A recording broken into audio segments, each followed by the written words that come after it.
this, and the bottle will go like that and hold it. Now for the easy part, just take your empty bottle and your fairy lights, and you've got like a little cork screw that goes down in there with the switch, and you merely just put your wires down into the bottle, like so.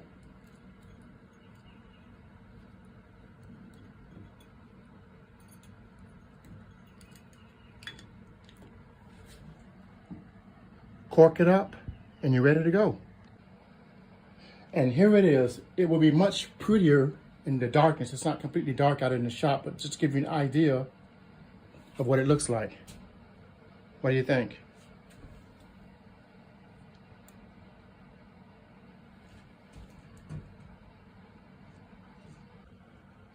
Here it is in all white.